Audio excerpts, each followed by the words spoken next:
Olga had slept the day before. She returned home late and mentioned something about a friend's birthday, although no one had asked her where she was.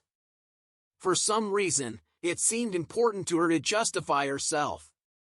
She probably remembered the times when her husband considered her an ordinary girl who had neither money nor connections, but they were passionate about each other.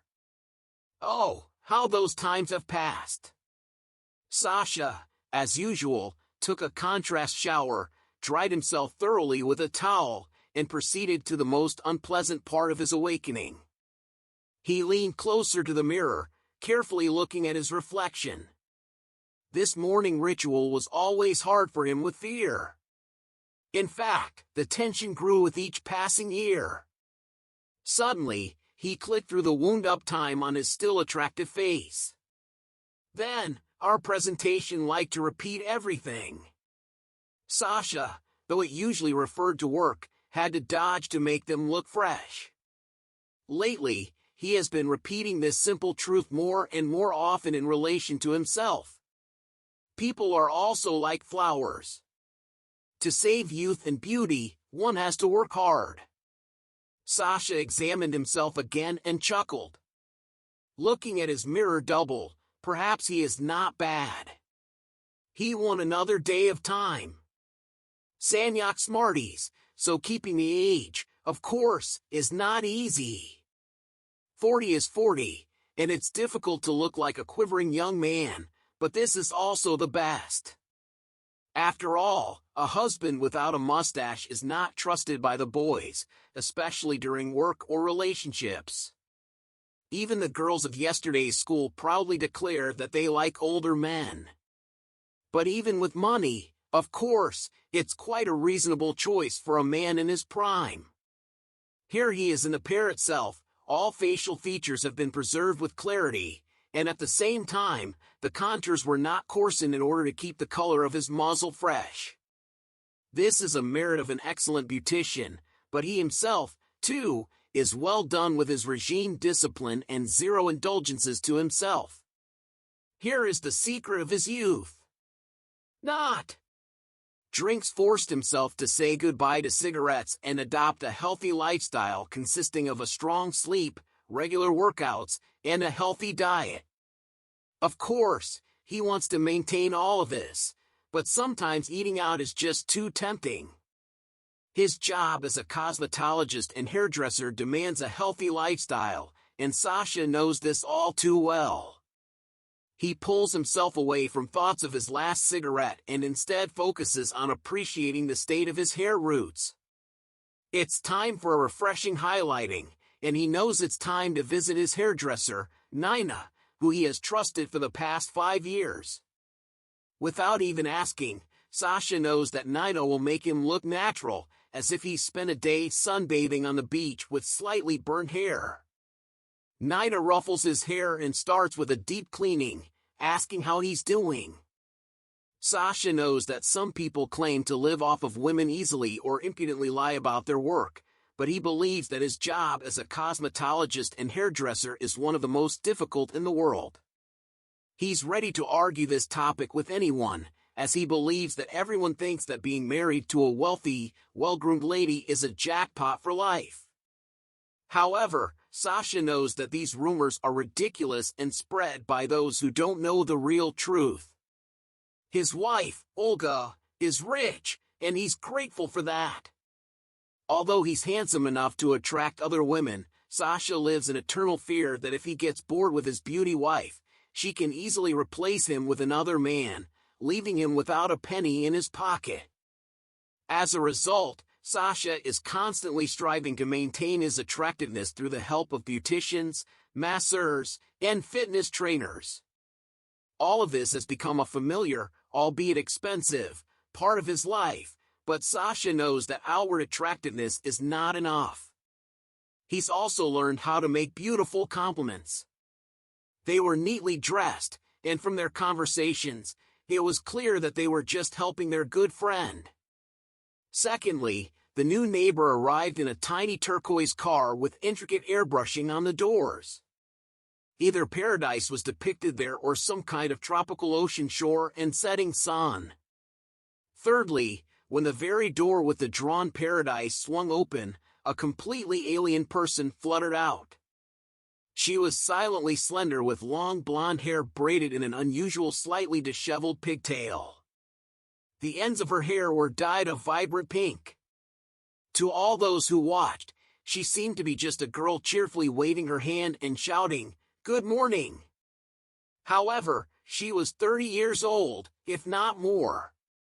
Stas's mother stood in the yard not far from her son and pretended she had just gone out for a breath of fresh air. "How do you know?" Stas whispered in surprise. "And look at the wrinkles, wearing under the eyes of a fool.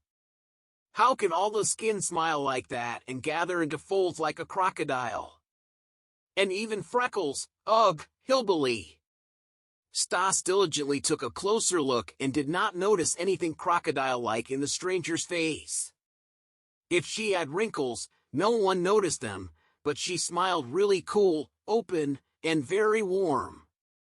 Not even freckles could spoil this sunny impression. On the contrary, they even strengthened it because, as a stranger, perfect porcelain skin made her seem like a work of art. The crocodile pulled a backpack out of the car, threw it on her shoulder, and lightly walked to the entrance. As Stas noticed, she had snow-white sneakers.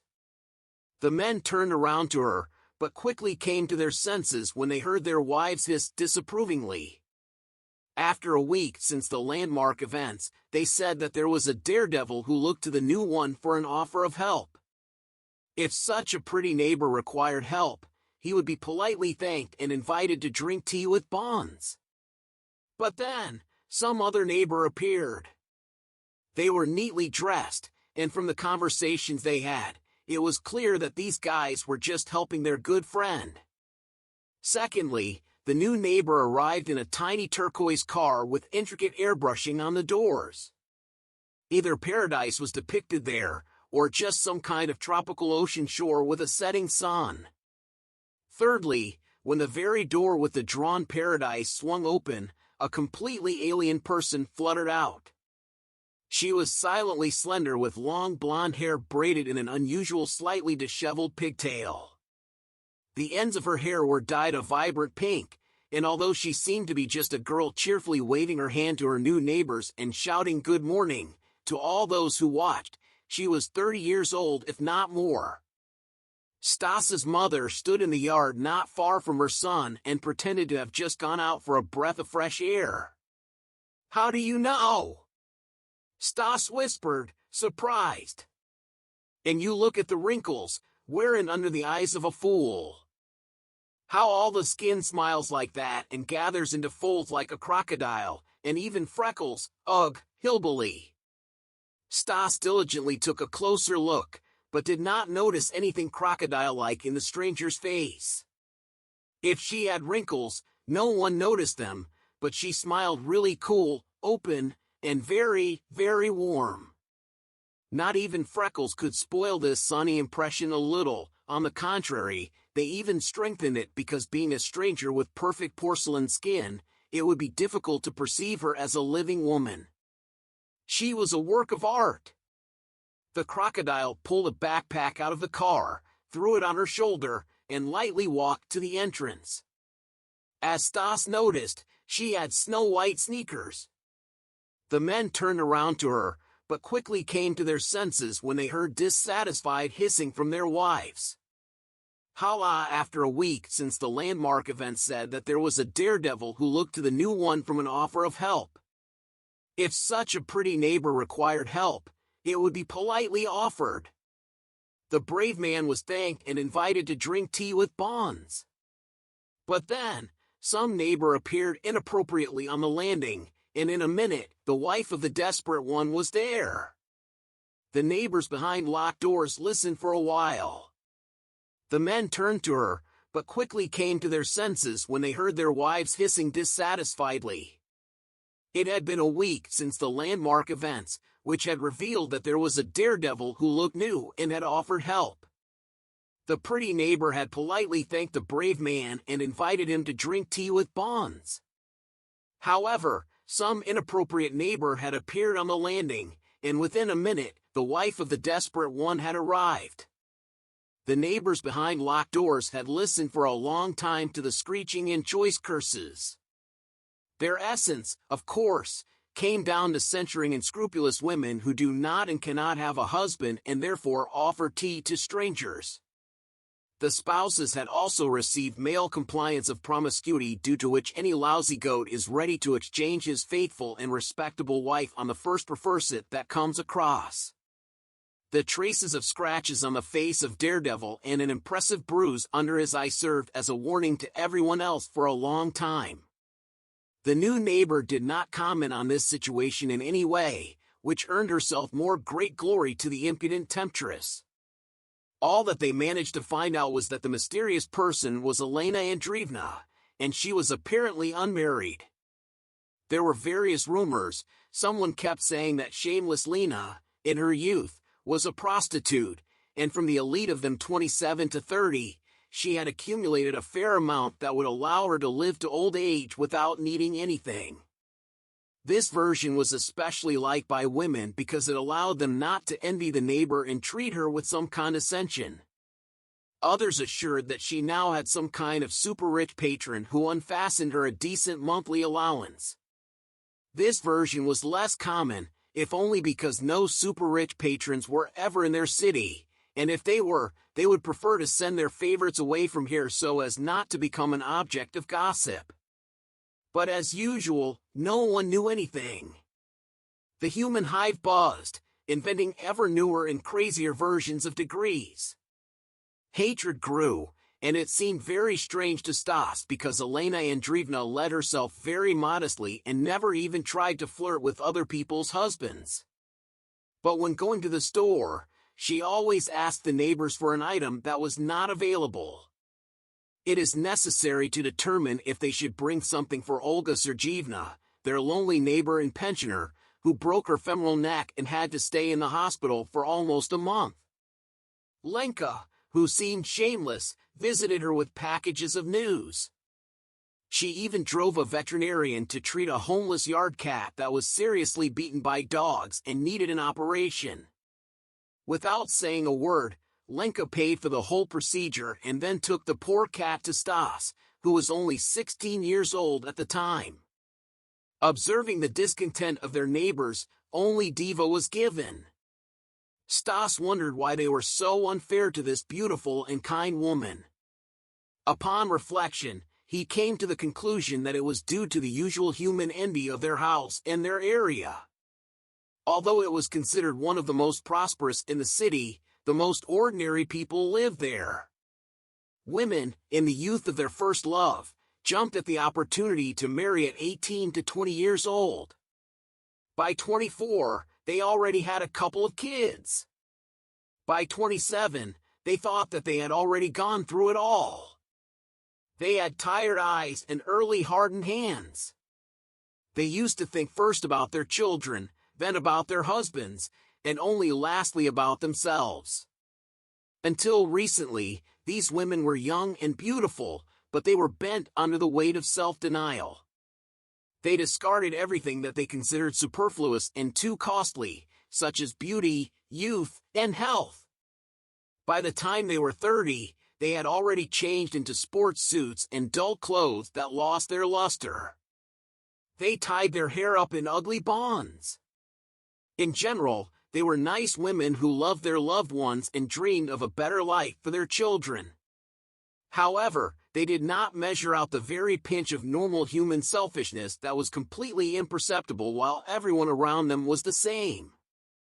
When shameless Lenka appeared at their home with her insultingly pretty smile, gentle hands, and well-groomed hair, women became insulting. It became even more insulting when they found out that Lenka was not 25, but a dozen years older. It was ignorant of them to assume that Lenka was beautiful not at all to spite them, but simply because she got used to it without a twinge. Conscience dictates that you should spend time and money on yourself, Lenka.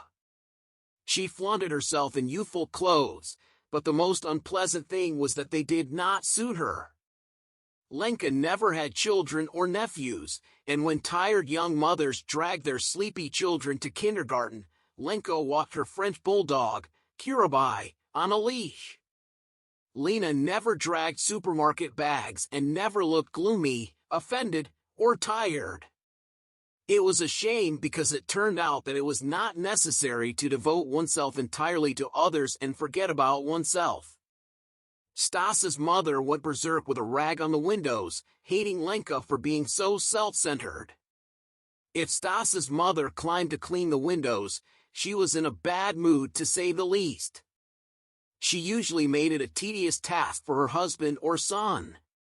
Stas's father already foresaw the bad weather in advance and tried to sneak out to the garage early in the morning. Stas, however, refused to do such tasks. So he had to watch his mother's outbursts of indignation and try to dispel them. Judging by the way his mother rubbed the window, it turned out very badly. Of course, the sight of the shameless Lenka carelessly walking her Karaka in a good mood did not add to her worries. Lenka did not have to worry about money or take care of her beauty. Her chatter was also too much for Stas's mother. Stas glanced cautiously out the window, and over the shoulders of his mother, he saw the neighbor already dressed in a white tight-fitting t-shirt and pink jeans, with sneakers tucked up at the ankles. Her provocative outfit stood out against the background of green grass. Stas liked the tight-fitting t-shirt the most, not because of the amazing forms, but because of the chiseled shoulders, flexible waist, and sunburned skin. With some minor revisions, the text can be improved as follows. With a shallow neckline, it seemed that a wonderful smell emanated from Lena, even from afar. There was a sense of cleanliness and youthful freshness about her. Stas looked at her intently and waved a rag at her, telling her to leave. It was enough for her to seduce the scoundrel's children. Stas couldn't stand what she was doing wrong, living for herself and living instantly. When his mother retorted, Lena turned to her son with a face that breathed fierce, undisguised hatred, making Stas feel scared for a moment. She didn't go to work, didn't have a husband, but some men went to her and sometimes even 2 in a day. Now I understand where she earns her bread, Stas thought. His mother looked at him expecting to see disgust or indignation on his face, but he disappointed her by shrugging his shoulders indifferently and turning away to the window. Take the rag from her, and let me go and rest. I'll clean the window myself, said his mother with a snort. You don't wash windows. Do you want to watch this shameless mother only? Stas obediently went into the corridors to get bread and sunflower oil.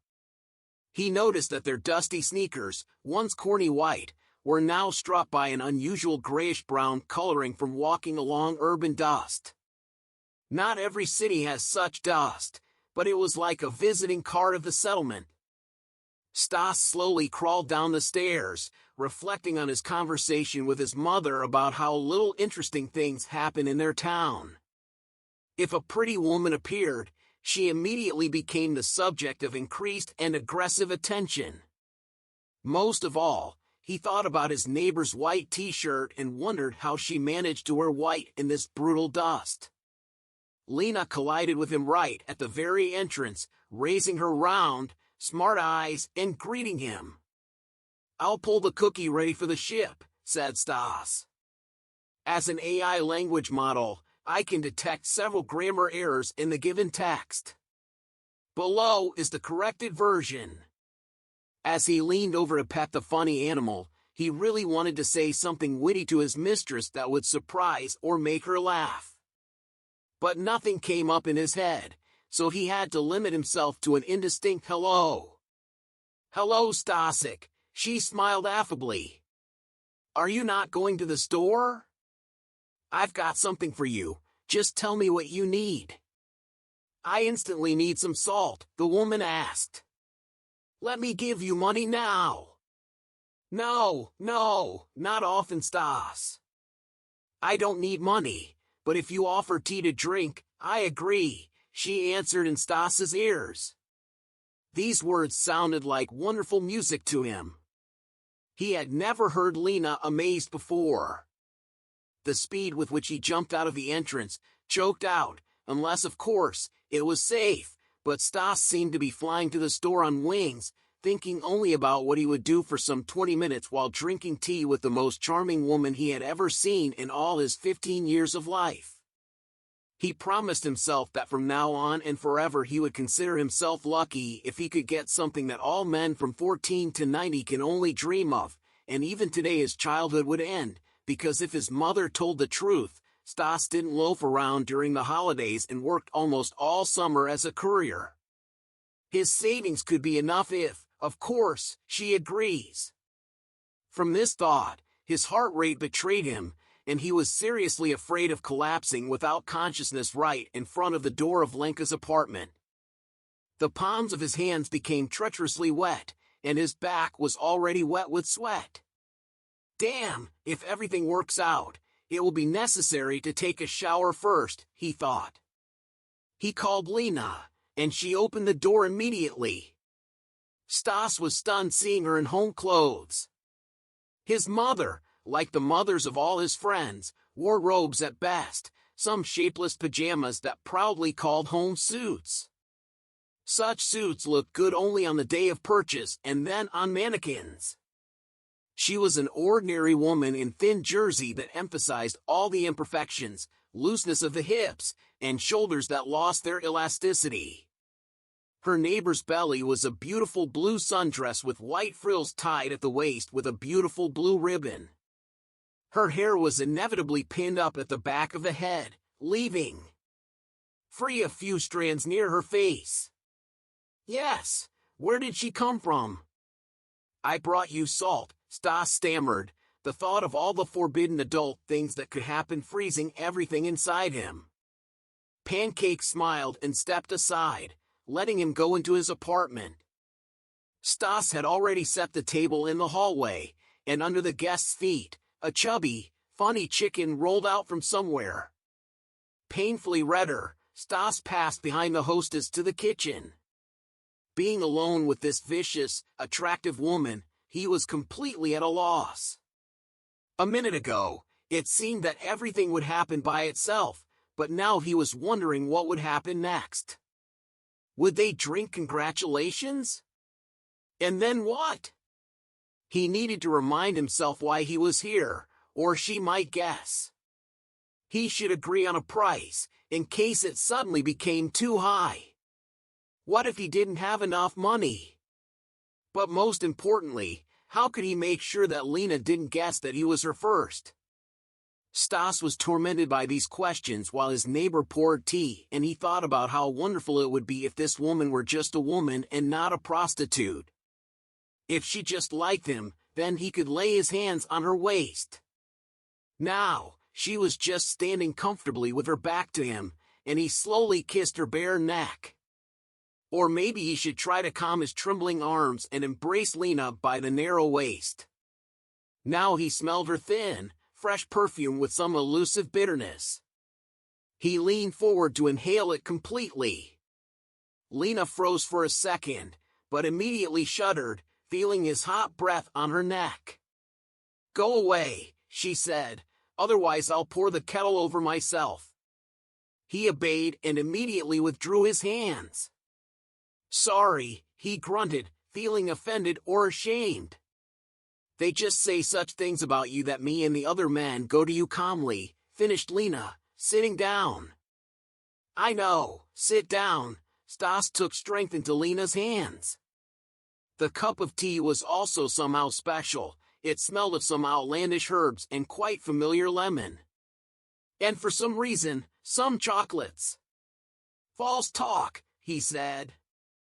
"Gossip. They always lie." The woman shrugged her shoulders. "But men actually visit me," she said without the slightest embarrassment. "Only they have an interest in me, another." Stas looked at her with interest. Gradually, calm returned to him. "Do you sell moonshine in surprise?" he asked. Lena burst out laughing, revealing her teeth, which were like pearls, large, even, and shiny. "No, Stasik," she said. "I am a dressmaker. I sew men's suits. I used to work in an atelier, but I earn more now. If you want to see, let's go." She led into a room with several mannequins. One of them had an orange centimeter tape. In the middle of the room, there was a table littered with patterns, and at the windows, a sewing machine flaunted. "Lord," Stas exclaimed, "is everything so simple?" Lena took a centimeter and deftly wound it up. "You see how it happens," she said. "They say the devil knows what, but in reality, everything is very, very simple. Even boring. I saw a movie with Monica Bellucci called Melina, and it's also about this, about gossip. Look at the occasion, it's interesting." Stas thought about the neighbors, who were thoughtful and distressed. It was not at all the case that the shameless Lenka was a mysterious priestess of love. She was just an ordinary hard worker. It was then that he first thought about how evil people can be. Due to his young age, he didn't realize that their anger comes from the exhaustion of hopelessness, constantly spinning in a dull white wheel. Since then, something like a friendship had been established between the 15-year-old boy and the adult woman. Stas often dropped in for tea with Elena Andreevna, as he called her now, and they talked for a long time. Little by little, Stas began to get to know her better, and her path in life became clearer to him. Elena Andreevna was born far away, in the lazy South Outback where snow fell only a couple of times all winter and melted the next day. But apricot trees grew there, and their sweet fragrance mingled with the bitter smell of wormwood. The stars stood so low on summer nights that it seemed like one could stretch out their hand and take off an elegant glitter from the sky and pin it to their dress like a brooch, making them the most beautiful person on the street. "Dreamy Elena Andreevna," Stas said. "Sometimes it seems to me that this is why I became a dressmaker, because of this southern summer sky. I so dreamed of paying for the light of the night, and that. There are several grammar errors in the given text. Here's an improved version." There was an asterisk on her shoulder that she had learned to sew herself. The girl lived with her parents and grandmother, but then they moved to a small house with a front garden. As her grandmother aged, it became difficult to endure the heat, so they decided to transfer her to a dacha where it was cooler. To not leave the old woman alone, they themselves moved there. Lena was not alone though, as her father's cousin Uncle Talek lived across the road with his wife and Aunt Fai, along with their countless brood ranging from 17 to 2 years old. At first, Lena was scared to live alone in a deserted house, but little by little, she got used to it and even liked it in the end. She enjoyed the complete freedom and the many advantages of living independently. Over time, Lena even began to be proud that she could be considered quite an adult, living separately from her parents and not reporting to anyone about where she went or what time she would return home. Moreover, there was always somewhere to go and someone to talk to. She could visit any of her neighbors and stay up late chatting. During one of her walks along the seashore, Lena met Sasha. It was already late autumn and windy, with the sky dark as before a thunderstorm, and seagulls rushing back and forth. Suddenly, she saw him sitting on the stones, long, curly, and thin, with big eyes and a unique color.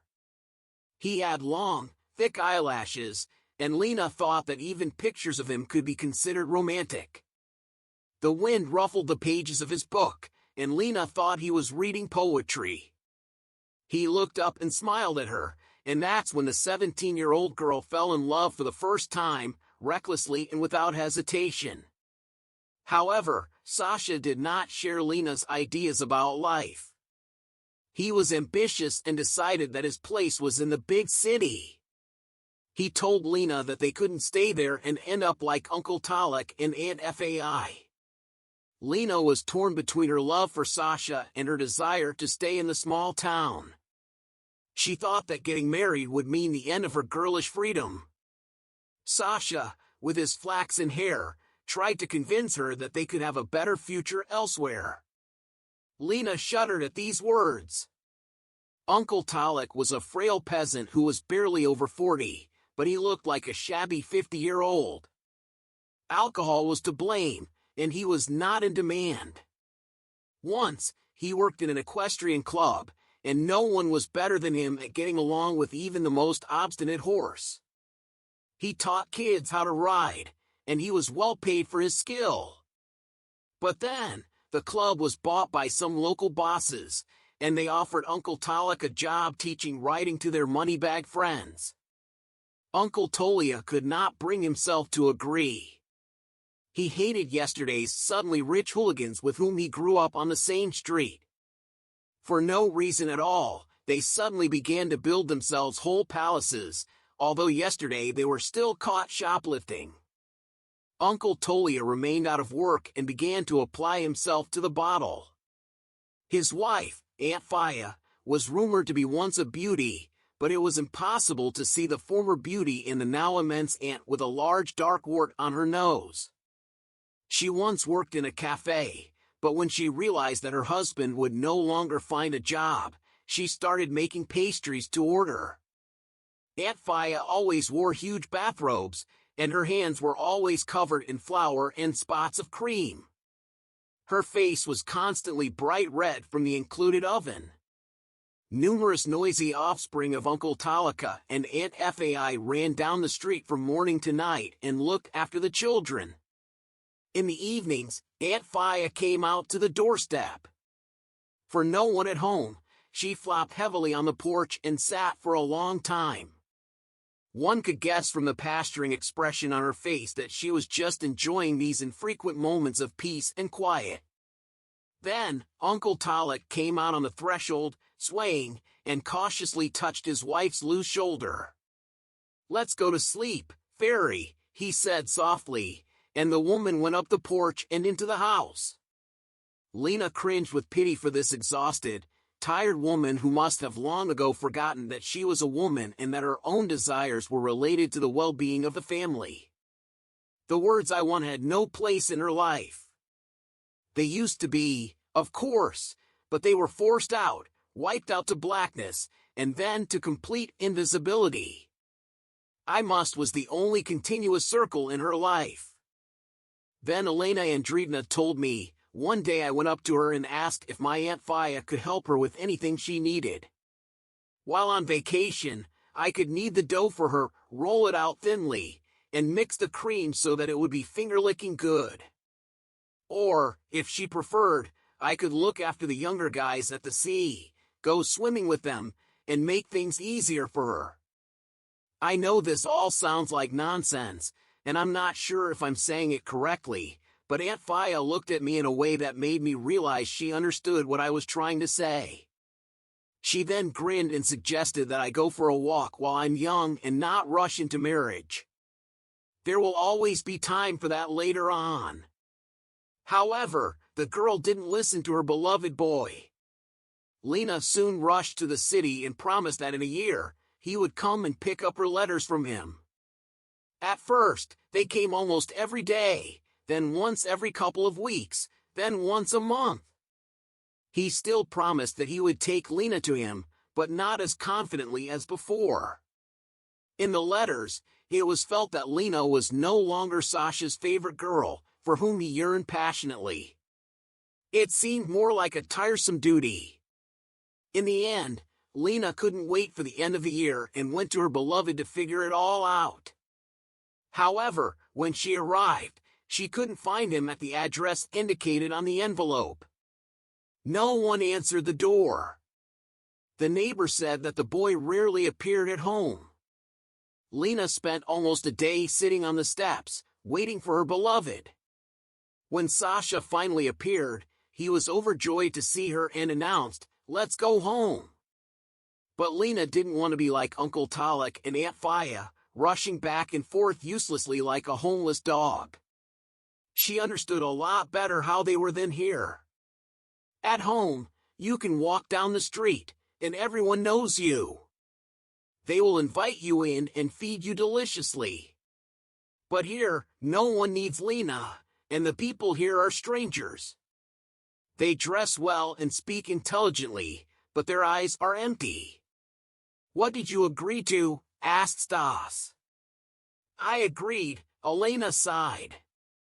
Andreevna and we returned to our acquaintances, to Aunt Faya. The children got married almost immediately.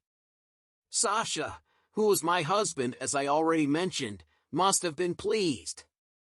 He got a job in a shop where one beer was always spilled. The locals were generally decent drunks who were always willing to give you a drink. I didn't sit around doing nothing. Instead, I learned to sew. I thought about having children, but Sasha seemed hesitant. Perhaps it was because he had seen enough of my Aunt Faya. In general, we lived peacefully, but life was a bit boring in our sleepy town. Even as the seasons changed, there was little excitement, and our neighbors spent their days longing for something more. We both worked during the day, and in the evenings we would have dinner together and watch TV before going to bed. Weekends were spent at the beach if it was summer or at the movies. However, I began to feel a sense of longing. I would sit in the evenings and think about how there were no children. I felt like my life was empty, just like my Aunt Faya's. I knew what would happen tomorrow, the day after tomorrow, and even a month later. I realized that the problem wasn't the lack of children or even my husband's drinking, but the routine and monotony of our lives.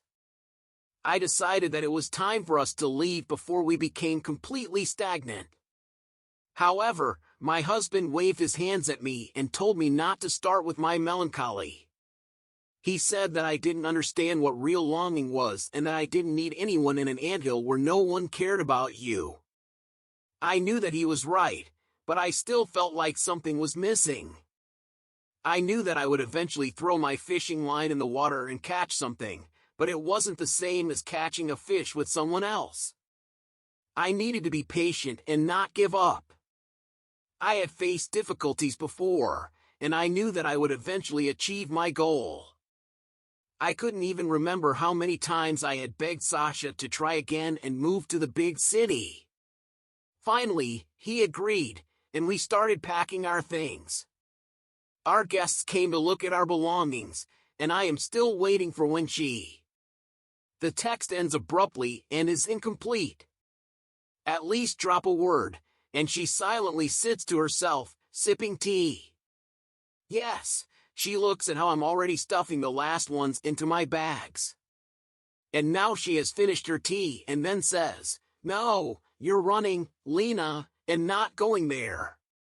So she left and didn't say anything more, but I didn't ponder over her words. Why did it seem to me then that I already knew better and where to run from? The next day, we moved. Sasha, my husband, seems to have reconciled but is not cheerful. And I think everything is trying grass. The swamps have crawled out, and now we will live by ourselves. No one was waiting for us there. But it seems like nothing else. I got a job in the studio, and my husband went to a computer equipment store as a consultant. He was even interested in a lot of new things. He learned that this is not beer for you to body as Ivat water. We live like everything is nothing special fun, but also boredom. The situation is different, and people are different. Yes, until you get to know the city, and that time will pass. Well, it's just that the people there are smarter or something. So they all rush about on the run, the saws are torn. And the main thing all the time is some kind of business, eternal relaxation to live. In general, it was not bad. I really began to understand that there is no former passion for my husband. And we crawled with him or something different parties, even here, the simplest. Before, we slept under one blanket, and we were well here. And then we wrap each one of our own, as you know, silkworm caterpillars. And each sits in his cocoon. I even began to think that maybe it's true. It's time for us to have such a common concern. This also brings us together, but you can see for a long time. I thought about it too much. I should have thought faster because the word can my wife in this life, there are already completely different interests with me. Related rumors began to reach me because my atelier was directly opposite his shop. And there on the first floor, there was a cafe diner. Girls from the studio were there, over snacks. They didn't tell an amazing story there that seems to be mine. A virtuous spouse found himself someone, a girl they said. Well, quite still young, maybe 18 years old. And I was already 30 years old. So it was a shame. Pretty, just like a doll. I saw her face, narrow, but her eyes. I won't lie, half of my face is blue, but blue is such a pure color. Sponges with a bow, red hair with gold, long to the very waist, shorter and curly, the beauty is incredible. Where can I go before her? Stas admires Elena Andreevna, thinking in vain, for he himself had never seen a woman who seemed more beautiful. Meanwhile, Sasha continued, he just went crazy over her. He comes looking at me, and when they see me, I try to tell him something, but he doesn't hear me. Then he cooks up something, apparently remembers that I'm here, looks at me, and is surprised, so he asks, did you say something? Lena, well, I suffered it. Then somehow I went to her husband's store, and there it means it. Well, in general, she saw me. She was scared, of course, but I'm an adult man. Why should I fight with a little girl? There was nothing for her to be afraid of. Sasha immediately crept up, thinking that there would be a scandal now, but I took a side to her calmly and said, you don't love yourself like that. Petty, after all, she's so beautiful, so young. And you're walking with someone else's husband. Is there really no single guy in such a big city? Or do you think that Sashka walks away from me? You won't. What did she ask Stas? Elena Andreevna smiled. Well, she burst into tears, of course, right up to her swollen nose. Maybe she was ashamed, or maybe because of anger at me and at him. I took her to that cafe on the first floor. There I took her coffee cake. But I felt sorry for the girl. She was stupid so that now she can be reproached with whom? It doesn't happen when she's young, and now, calm down, she stopped crying. And then she didn't tell us that Sasha loves her, but it is clear, and that he is hers too, and this is also understandable. But then it was interesting. He says he wants to leave, but he doesn't dare to leave me because I don't work and never worked. They worked because they were sick all through and through, and he supports me. And then this miracle with a swollen nose says to me, you'll die soon anyway, so at least he will be happy. That is, Sasha's wife saying that. They say his sickly wife had no more than a year left, and then they will get married. So I returned home, sat down, and sat. What to do? I don't know. I sit and think about all my house. Abandoned, I remember some stupid things climb into my head about that. It is probable that the apricots have already ripened and become sweet like honey. Aunt Faya has never tasted such baklava in her life, but here is the recipe. For some reason, I did not ask her if she liked it, but I remembered that Aunt Faya is the same as me, so I wanted to talk to her. If only I could not hear her voice. I know how I search for phones.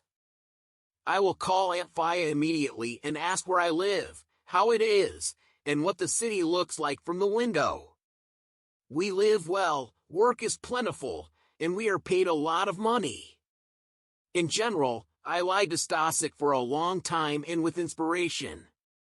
During all this time, Aunt Faya never once interrupted me, but then I waited until I closed my mouth for a minute and, like God, without any preface, she told me to tell the truth. I had to tell her the truth about Sashenka's husband, his beautiful mistress, and the fact that he told me about it. I cried, and I don't understand why. It wasn't that my husband went on a spree, but the fact that I tried for so many years to get accustomed to this family and then a chance girl appeared. Aunt Faya does not say trash like garbage. Do you remember? I warned you not to rush into marriage, but the girl did not listen to me and married the first one who looked. What is it now about this? If you love your husband, then he will walk all over you, but he will come back to you. However, I immediately say that he will go on a spree again, like drinking water. Don't doubt it. And if you don't like it, pack your bags. You don't need him. Aunt Hai was always laconic, and she did not like long conversations. But if anything, she always said goodbye and got drunk with Valerian before going to bed. I think whether I love Sasha or not anymore. It turned out that it's not okay. Is it love then? No, but where can I get a habit? I definitely have a habit for him, so strong that it seems that there is no root. It's not worth trying. I'm lying down, falling asleep, and I still haven't found the answer to my questions. I fell asleep confused and all torn to pieces. I woke up at night from the silence. As the sound of a ringing string filled the air, it was already dark. My husband was sleeping next to me and we didn't seem to care. Everything felt so ordinary and trivial, as if it were necessary. I even thought that I could do anything. It was just a dream. Elena Andreevna remained silent for a long time, and Stas couldn't stand it. You didn't leave him, did you? She finally answered his look. Even she seemed surprised by her own response. Sasha woke up as well, and we talked with him all night until morning. He asked for forgiveness and even swore that he didn't have any true feelings for the other girls. What a fool he was! He promised that it would never happen again and even offered to go back home where life is simpler. I wasn't against it and realized that life is the same everywhere, whether in a big city or a hut on the edge of a forest. If it's boring, it's because of ourselves. Aunt Faya was right when she told me that I was running from the wrong things. We slowly made our way back home, not wanting to rush. We didn't need to decide when we would be back, but we knew that we would come back by the new year. We would clean our house, bring goodies, and sit together on the sofa, wrapped in one blanket, drinking champagne like we used to. It was good that we arrived when we did. Aunt Faya, dressed in black, couldn't stop her tears. Uncle Talik, her husband, had died after going drunk to the sea and drowning. Poor fellow! That's how we met at the New Year's funeral table. Aunt Faya told us that Uncle Talik was not a simple person. He had many observations and developments, which I recognized because I had learned everything from him. I wrote everything down in a notebook, and the new owner of the club found it. He decided to publish a textbook for those who were interested, and it was a success. The owner even came to Aunt Faya and said that all of Talik's posthumous fees would go to his children. They will deduct her fees, but she is not frail. Believe me, at the commemoration, I saw the owner for the first time and was very surprised. For some reason, I thought he was a nasty old Puzan, but he turned out to be a normal, cute man. However, the essence of the situation left us crying. We visited our Uncle Talik and moved on.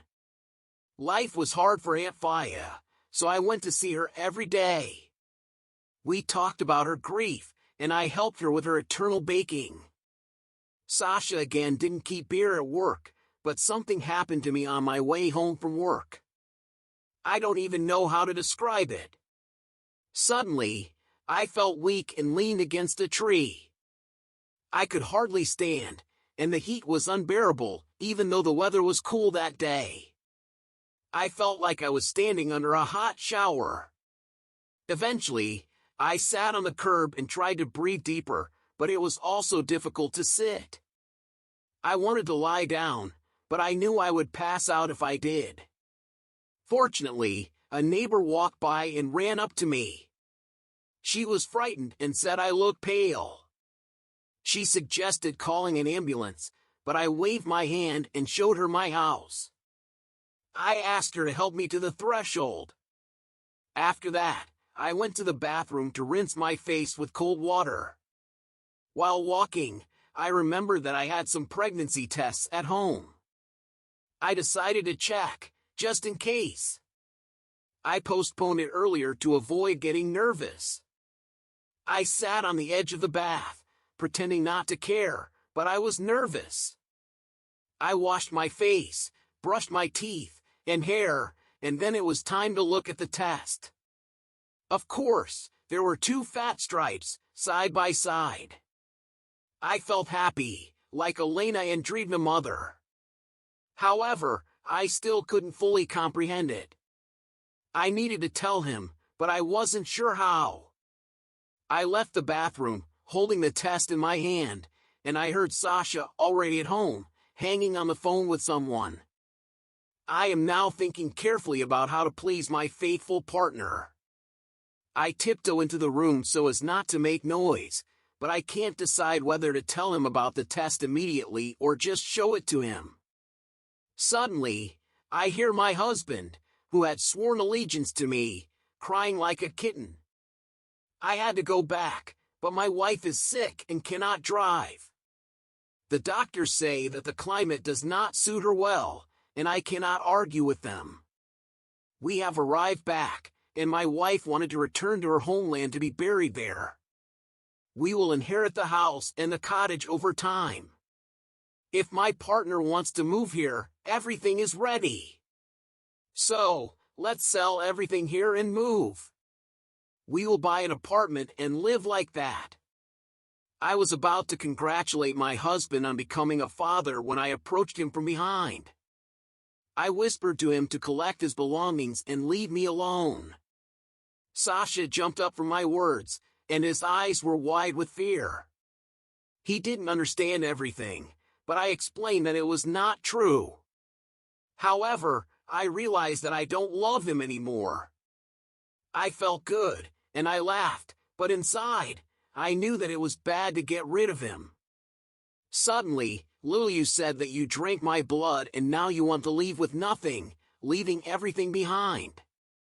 If you want to leave, go ahead, but I will stay here and live.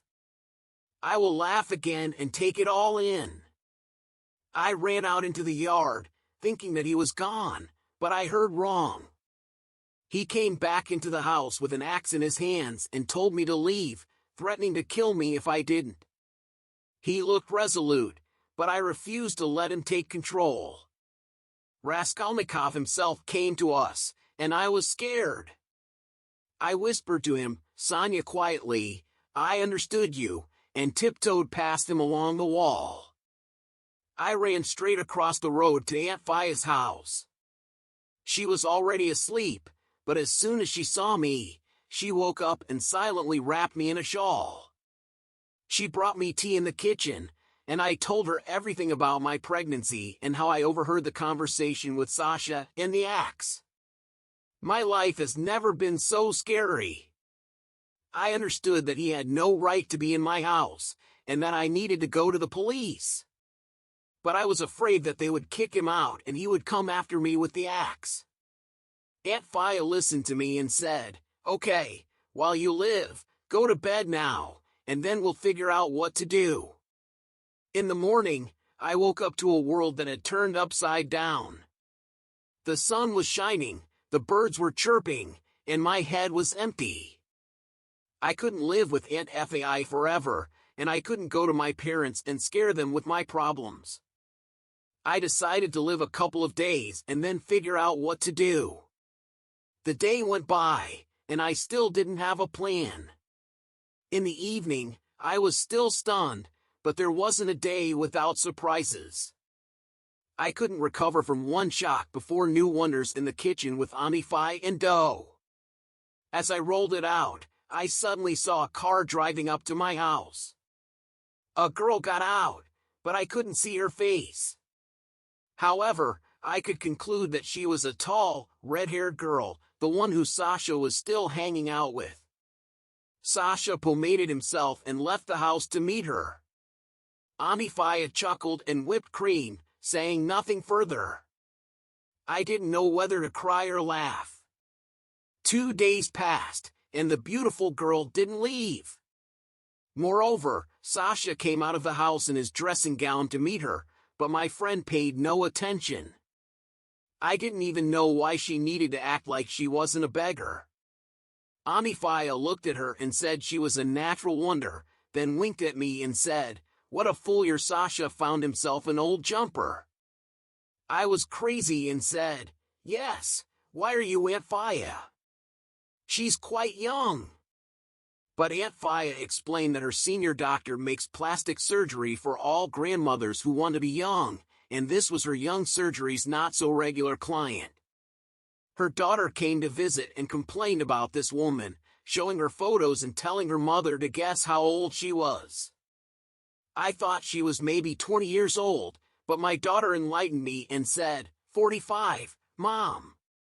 Her grandchildren were already growing up, and she wanted to appear 20 years old. Her son looked older than her. Shushan, this fairy, had an adult son and grandchildren. Aunt Phi decided to finish me off, but her ex-husband was already familiar to me. He wasn't far away, and he was the owner of the local equestrian club. I was almost ready to faint. My Sanka had so many options to choose from for his mistress, but he chose such an interesting copy of Auntie Phi. She told me to go to my parents, and she would talk to the owner. Club, let him influence the former and this Romeo of yours. I was sharpened and, nevertheless, I decided to go. I decided that I would not say anything to my parents. I'll just pretend that I came to visit and kept thinking I'll live in nature in the fresh air. I didn't expect it, but I didn't know my parents well. They had bought such a wreck without tears. Dad is fixing something little by little, and Mom grows tomatoes and cucumbers. Yeah, I come, so they have paradise there. I can see the seashore from the window and everything blooms fragrant in the garden. There is an armchair, a hammock for grandmother, and a swing for mother. Father even arranged a fountain himself, and Ribach let the golden grandmother go there. Then the hammock sways, and she reads books before getting up to feed the fish. So it's not yet everything to my granny neighbor. A summer resident decided to woo her, a noble male scientist of butterflies. Granny, of course, doesn't agree at once, but builds eyes and looks in for a visit. I invite and laughed at them and was touched by the glorious not-so-touching cute because adults are the same people and not even young already, but there is so much trembling as if. But here is the first their love for their grandmother. The gentleman came in the evenings and courted. Men should learn from him. Then a basket of apples will bring her either peaches or honey. He will bring some delicious things and a bouquet, not store-bought. He takes these half-dead flowers and real field flowers in his hands, and her head is spinning. Every day he collected such fragrant ones for his beloved, and Granny covers a table in the garden with a samovar, cups beautiful from the service, jam, drying bonds, and beauty. They sit in the garden until late, talking about art and painting. A young man and an elderly grandmother read poetry. Then they walk arm in arm along the alleys or to the sea. He carefully holds her hand, and the granny in such a wide-brimmed hat is barefoot along the coast. I looked at their novel like, well, I don't know, as if the film was interesting. You can't tear yourself away already, so you're wondering what will happen next. Well, 3 days have passed, and I had to go back. The reasons for this turned out to be the most boring. One morning straight behind our fence stopped. The dark gray SUV belonged to the owner of the equestrian club that the late Uncle Talik fiercely hated. However, the owner turned out to be a decent man who approached me and even bowed slightly to introduce himself as Viktor Pavlovich. He was dressed in a suit with a galstack, which seemed to be the norm for people in the countryside. I had berry stains on my hands from collecting jam, but he didn't seem to mind and treated me as if we were at a reception. He informed me that I could return to my house and live there peacefully without fearing my ex-husband or Olga bothering me again. He even offered to take me back right away, but I was skeptical. However, he brought me to the house, which had undergone minor repairs, and had a new stove and a small room converted into a nursery. I couldn't help but wonder about Aunt Faya's connections. Viktor Zavidovich took my hand and apologized for his ex-wife Olga's behavior. He explained that they had parted ways a long time ago and that she was probably tired of being alone, so she sought a life partner. He asked me not to be angry with her if it was in my power. He also mentioned that he understood that Alexander and I had already parted ways. I nodded in agreement, but I sensed that he wanted to say more. After a brief pause, he asked if he could invite me to dinner that evening, and I agreed. During the dinner, we found common topics of conversation. I heard that my father was courting Viktor's grandmother, Elena Andreevna. Later, Viktor and I got married, and we had 2 boys. My grandmother was initially hesitant about Viktor, but she eventually agreed to the marriage. Aunt Faya became a successful businesswoman and opened her own candy store. She now has 2 daughters, but due to the high demand, she will have to hire someone else soon. The story ended simply, and Stas, who was impatiently waiting to hear the end, was satisfied. There are not enough hands, and Aunt Faya is also going to publish a book of her author's recipes. How great! Sincerely, Stas admired her. To be honest, while you were telling me everything, I was most worried about Tedefea. She worked hard and also supported her family. Yes, she is a great woman, said Elena with tenderness. Andreevna knows how to keep everything in order. And yours? My ex-husband Sasha, I don't know what happened to him. Well, everything is a little more complicated for Sasha. He married this Olga of his, and only after the wedding did he become aware of the true age of his wife and also that she had an adult son and even a couple of grandchildren. Of course, this offended him terribly and it seemed like he wanted to divorce her, but Olga turned out to be a cunning lady. She gave Sasha a small business, several flower pavilions, but the gift was very conditional. In other words, she made him the manager, but after the divorce, he could instantly lose this position and with it, a lot of money. Who would like this, especially if you are used to living on a wide leg? So Sasha lives with his Olga, runs flower shops, and takes great care of his appearance so that his wife does not lose interest in him, and of course, he succeeds. Wait, Stas suddenly interrupted her. If you are married and have children, then why do you live here alone? I am here, Elena Andreevna said softly, for a short while, just to plan to open my own studio. So I decided to live a little in this city to study, so to speak. I will return home soon and will be together again with my husband and sons. You know what? Unexpectedly suggested Stas, let's not sit alone in the evening, but come today to visit us. I'll buy a cake for tea and we can talk. Elena Andreevna was thrown off guard by the surprise. But do you really think that I will be delighted with your mother or anyone else in this house? They don't know me at all, she said, noticing his enthusiasm. And if only they knew what you really are, kind and simple, they would definitely love you and your friends would have appeared here. A lot of women shrugged their shoulders. It won't work, Stasik. I'm returning home today. Stas silently nodded with regret. I tried to imagine the town to which Elena Andreevna would return. A picture of a fairy tale evolved. I saw apricot trees and the seashore. I could smell wormwood and Aunt Faya's baked goods. I would like to come and visit you someday, he said.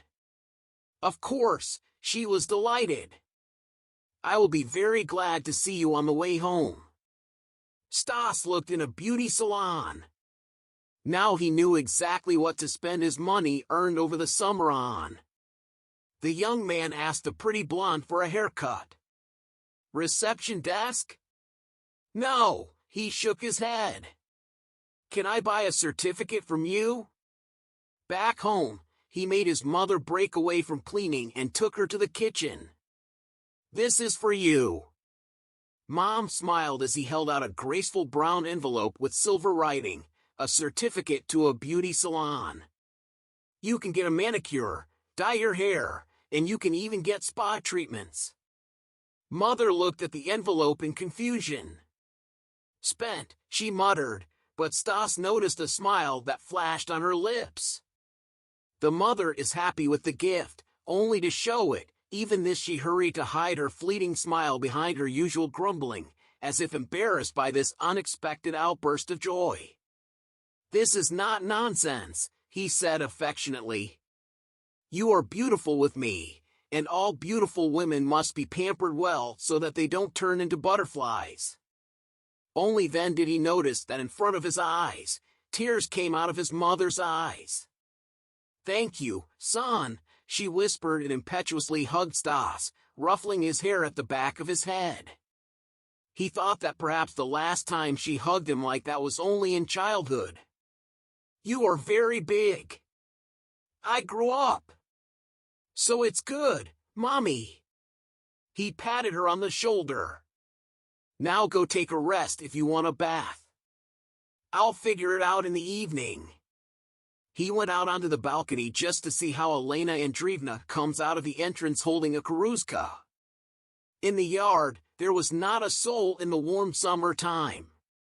The neighbor slowly came to her turquoise car and put her dog in the cabin before driving. She seemed to feel that she was being looked at, looked up, and immediately saw Stas. She waved to him, and Stas read the movement of her lips happily. While he was raising his hand to say goodbye, his father had not yet returned from the garage. Stas looked into his parents' bedroom and froze on the threshold. His mother was sitting on the bed with a jewelry box on her knees, sorting through her rings and trying on different ones. Something softly sang, "Come out of your nest," under her control. Sasha noted with amazement that it was already getting dark outside, and it was strange how one never had time to get used to it in the summer. It was late, and autumn was not far away. Sasha, tired, looked at the clock, which read 9 o'clock in the evening. He would need to call another pavilion, and after going to the supplier base today, he must bring roses. Chrysanthemums were the most popular product, and they were snapped up first. If he missed the delivery, he would have to deliver the goods at night. He knew he wouldn't hit the points before midnight, but he had to deliver the goods. The girls would accept the goods from him, cut the roses, and put them together with chrysanthemums for the funeral. They would fuss over cutting off the extra leaves, removing them, and then painting them in all colors of the rainbow. Buyers like colorful florists, but the monotony was already getting to them. The girls howled like wolves, but they could understand that creativity was either free or commercial. Boredom was the same day after day, and the girls sighed. In the depths of their souls, they could not disagree with the manager. Yes, it was boring, but such is life. In any work, there is a place for routine, and nowhere to get away from it. However, Sasha sometimes managed to entertain the girls in his own way. Most often, he invited them to cafes and entertained them with jokes for subordinates. People loved and did not refuse to work overtime if he asked them to, especially since he himself worked late. This was mistaken for industriousness, but in fact, he was simply not drawn to go home. Olga was already 50, and although they still managed to hide their age through the efforts of surgeons and cosmetologists, her mood was the gloomiest. Perhaps if she were next to at least one indifferent man, he would explain to Olga what sullenness is. Once her lips were pursed mournfully, but now they made her look older. If she just remembered how to smile from a good mood, she would instantly lose 10 years. However, the cosmetologist, a kind soul, decided to help an upset client in her own way, saying, "Don't worry so much, you look great." But Olga muttered, "Great for an old woman." The girl calmly answered, "In our days, 50 is not old age at all. But since you are so worried, I'm worried." Olga admitted with a sigh, "What a pity that they still have not invented a single elixir of eternal youth." The girl extended, "Well, forever not eternal, but there is some secret." "True, it's not a secret at all, but not all of you use it. Take it and fall in love, you know," doubts in the voice. Now it no longer seemed like a good idea to acquire a young husband. 5 years ago, she had the stupidity to contact such a person, and in the end, it was one continuous irritation and tiredness. What can we say about the young lover? After all, this beautician is just a fool. No, listen slyly, the girl smiled at first. A man in love becomes more beautiful by himself. This is how our hormonal girl works. All this blush on the cheeks and shiny eyes are worth a lot. Well, then here you are, have you ever wondered why old men love young men? Because old bastards want young, fresh cabbage, Olga answered gloomily.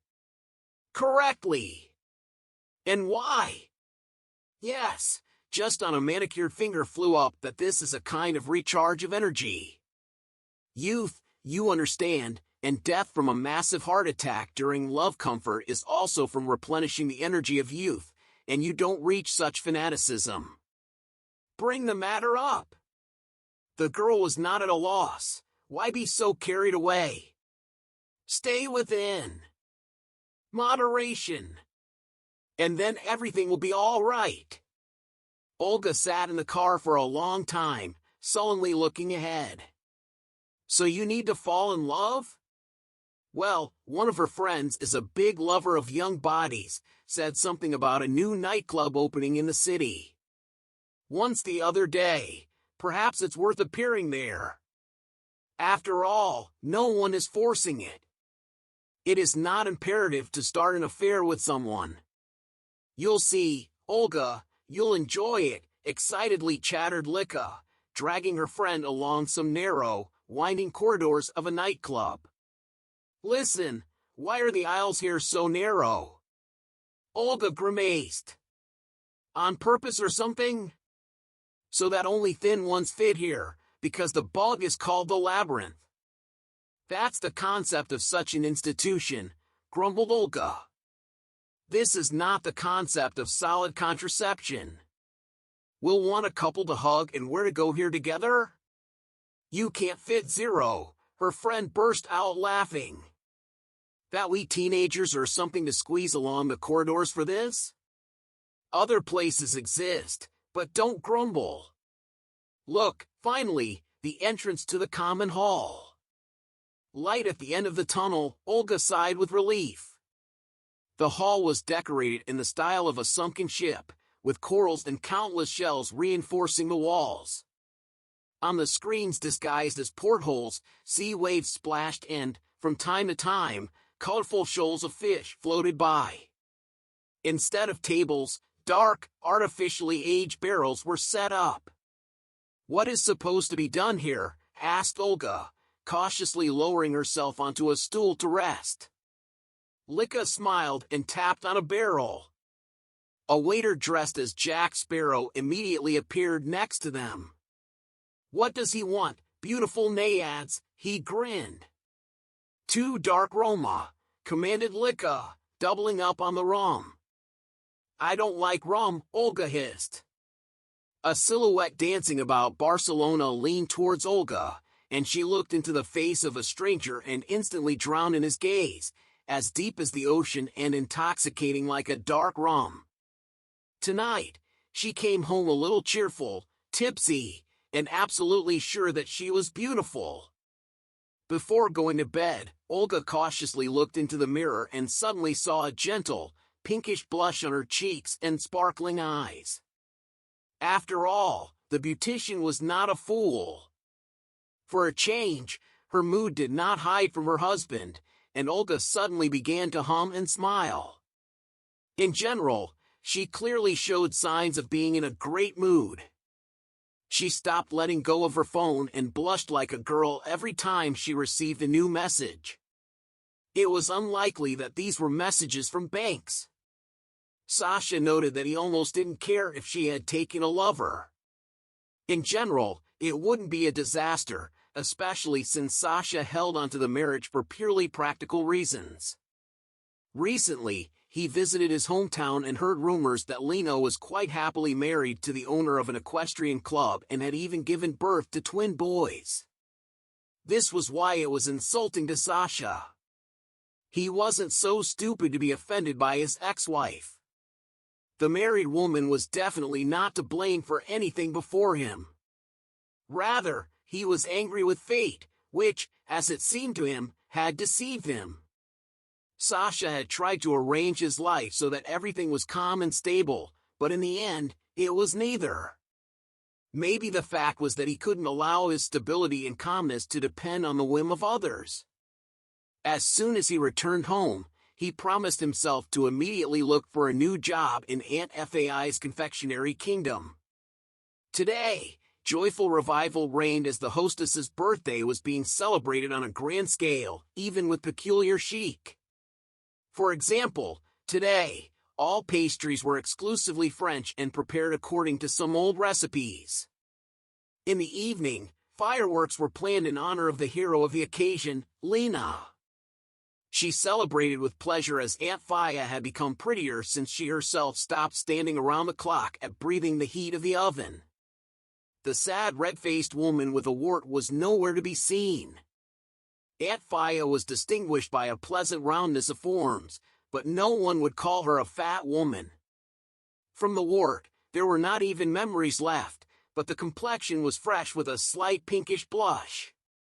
Lena quickly found her grandmother's eyes, and that conspiratorial winked at her. The most important event of the holiday was still ahead. Today, Aunt Faya was going to report that after 5 years of widowhood, she was going to marry again. Her chosen one had become a man of solid standing by the standards of the city. He was the owner of the very cafe in which Aunt Faya. She had worked for many years before her first husband lost his job. It turned out that the owner of the establishment where she worked had been in love with her for a long time. However, he was married and could not express his feelings openly. A few years ago, his wife left him, and after the divorce was finalized, the owner of the cafe could no longer resist and started caring for his beloved. Although they initially hid their relationship from everyone, they have now decided to get married. They planned their honeymoon trip to start right after today's fireworks. Grandmother Lena, who loved to travel, personally made an itinerary for Aunt Fai's honeymoon. She urged her not to be stubborn and to visit the most romantic cities, starting with Prague, where they could try all the delicious confectionery and get some new recipes for Aunt Fai's business. Then they could move to Vienna, where they could experience the enchanting music and waltzes. After that, they could go to Paris, the city of love and debauchery, where they could enjoy their marriage and all the romantic experiences the city has to offer. Aunt Fai plugged her ears to avoid listening to Lena's chatter, but Lena knew her grandmother well and continued anyway. After Paris, they could visit Venice, where they could experience the romance of the night canals, gondolas, pigeons, and all the stories of Casanova. Finally, they could return home and get back to work. Lena looked up at the night sky, and soon the fireworks would start, like magic flowers. Today, another happy fate was being served, and Aunt Fai was going to be happy with her fiancé. Her children and grandchildren loved her, and they all wished her happiness. Happiness is the dream of every person, and it is what drives us to overcome difficulties and find the strength to move on, even when it seems impossible. Aunt Fai had found her happiness, and it came to her in different ways. She didn't deserve it, but it came to my grandmother on its own. Due to her laziness, she realized that she did not know the answer to the question. The main thing is that everything is fine with her now.